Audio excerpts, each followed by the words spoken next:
유튜브 상한론 강의 4편.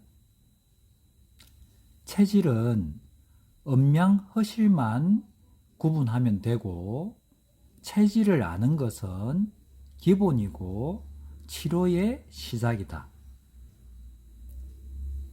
치료에 있어서 체질을 아는 것은 정말 중요합니다.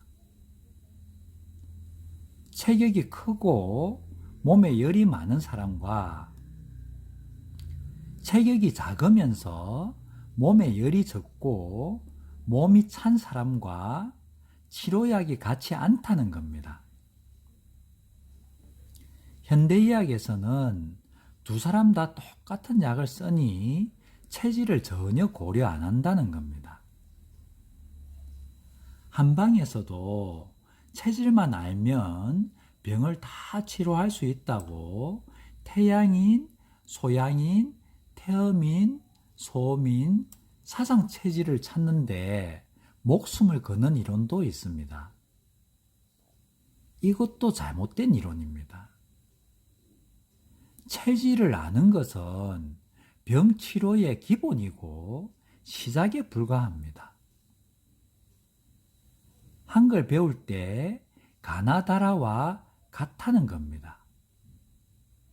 가나다라 알았다고 한글을 다 아는 것은 아니지 않습니까? 체질만 알면 병을 다 치료할 수 있다고 하는 한방이론이 왜 잘못되었는지 예를 들어 설명해 드릴게요. 첫 번째, TV에 자주 나오는 뚱뚱한 한의사가 있었는데요. 자기가 소민이라고 하는 거예요. 내가 볼 때는 절대로 소민이 될 수 없는 체질인데 왜 저럴까 살펴보니 자기가 뚱뚱하고 체격이 있으니 처음에 태양인, 소양인 정도로 봐서 체질에 맞게 태양인, 소양인 한약을 써봤을 거예요. 약을 먹어도 몸에 안 맞고 안 들으니 그 밑에 태음인 약을 써봤을 거고, 그래도 안 듣고 약 부작용으로 몸이 많이 안 좋아져서 제일 약한 체질이 아닐까 싶어서 소민약 써보니 이전보다는 부작용이 덜해서 나는 소민이라고 한 것 같은데, 이렇게 네 가지 체질로는 병을 치료할 수 없다는 것입니다. 두 번째, 5년 전 서울 모모모 한의원에서 사상의학 처방으로 초등학생에게 한약을 지어줬는데 머리가 다 빠지는 부작용으로 소송까지 걸려서 신문에까지 났었는데요.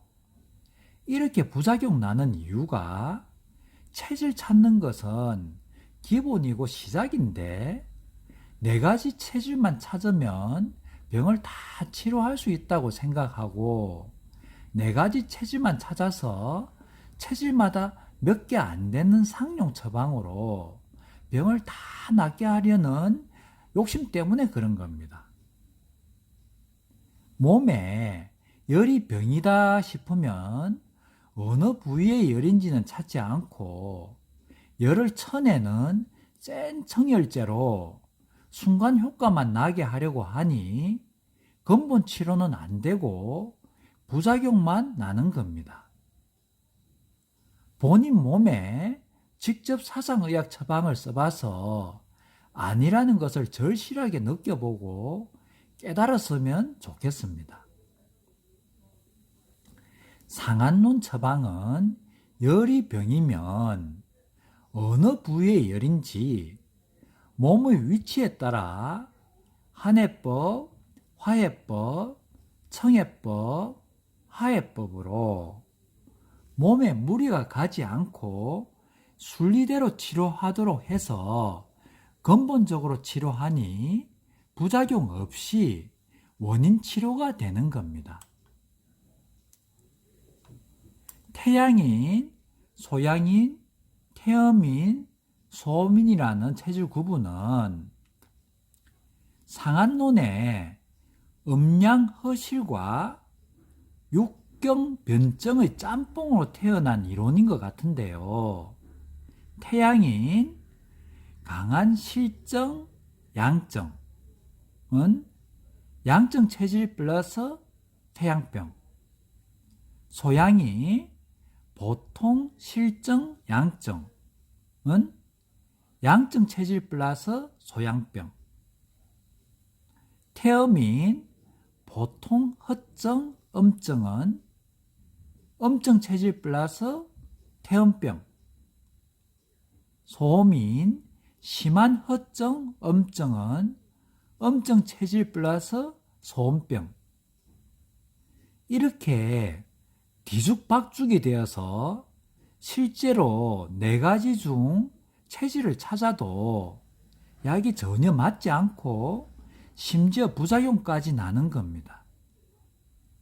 잘못된 이론이고 병을 너무 극단적으로 치료하려는 위험한 처방들이 많아서 지금이라도 기혈수 이론으로 병의 원인을 찾아서 안전하고 근본적으로 원인을 치료할 수 있는 상한론을 공부하시기 바랍니다. 잘못된 이론으로 10년, 20년 공부해서 허송세월을 보내면 인생이 아깝지 않습니까? 상한론의 체질 구분법인 음양허실이 무엇인지에 대해서 강의해 드릴게요. 음양허실은 음증체질, 양증체질, 허증체질, 실증체질이라고 하는 건데요. 음증체질, 양증체질은 몸에 기의 양이 많고 적음으로 구분합니다. 양증체질은 기의 양이 많은 체질을 양증체질이라고 하는데요. 기는 에너지고 모이면 열이 됩니다. 기가 많기 때문에 체열이 높고 활동적이고 외향적이고 추위를 별로 안 타고 근육도 많은 체질이라서 건강한 체질로 보일 수 있습니다. 대신 열이 많은 체질이라서 과도한 열이 병이 될 가능성이 많은 체질입니다.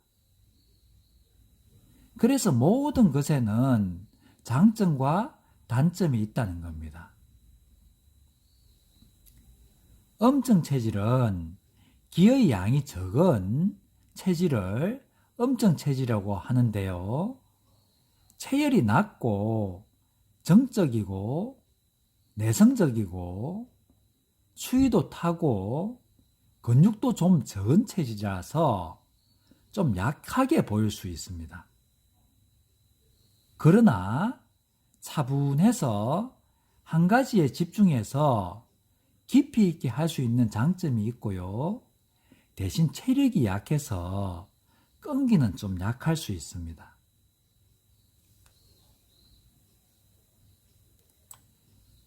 허증 체질, 실증 체질은 혈의 많고 적음으로 구분할 수 있는데요.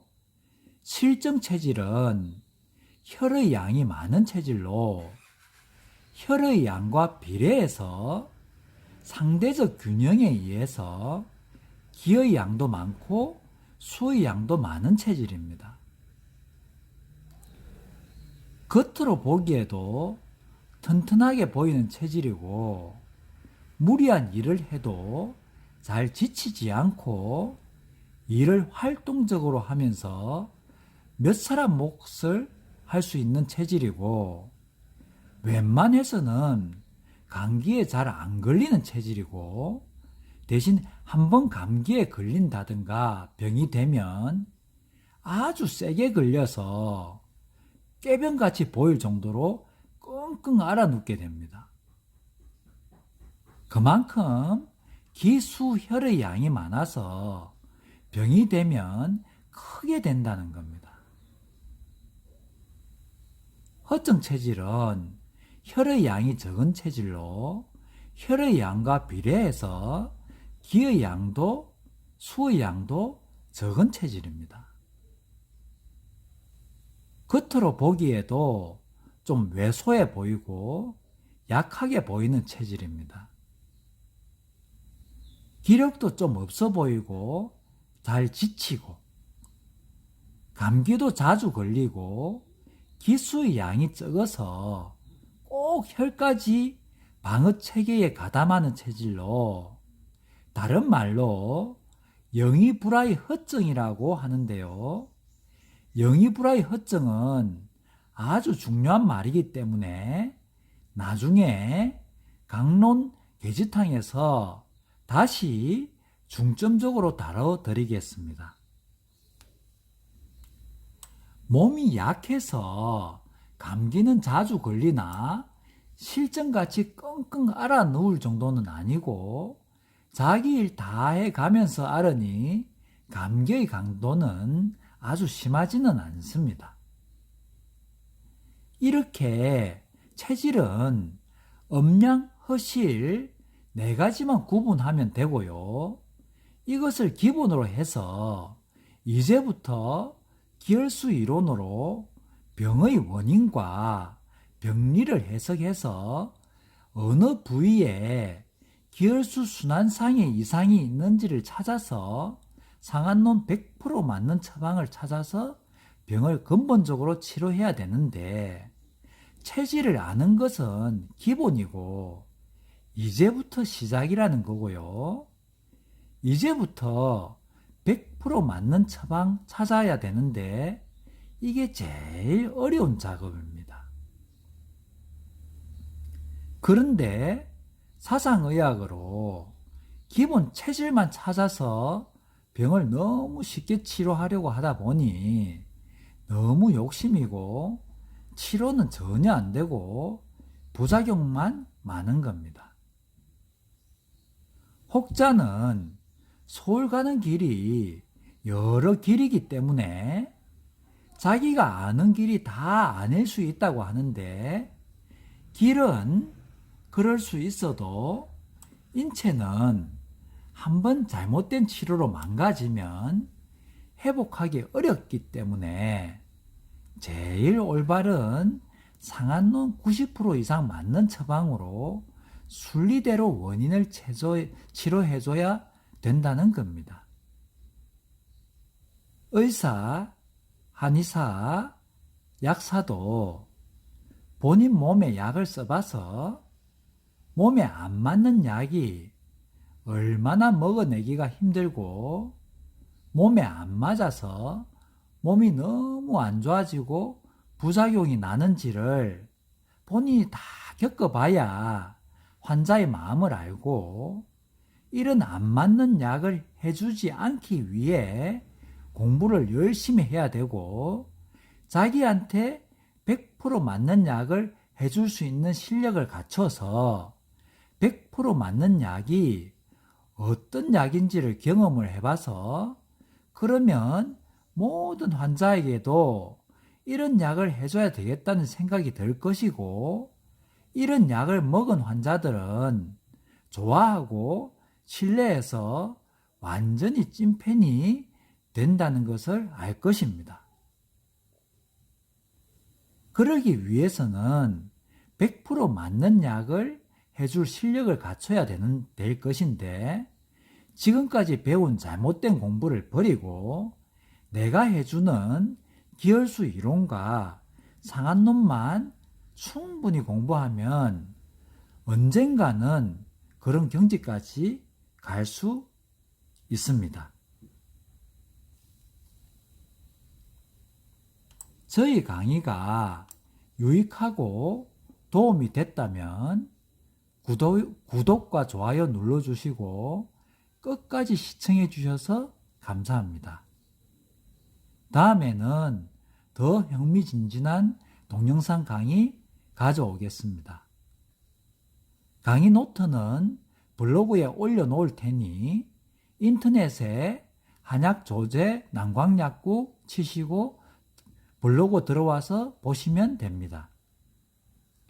그리고 이전 1에서 3편 동영상도 충분히 이해하고 달달 외울 때까지 보세요. 그러면 제 강의가 끝날 때쯤 되면 실력이 많이 달라져 있을 겁니다. 감사합니다.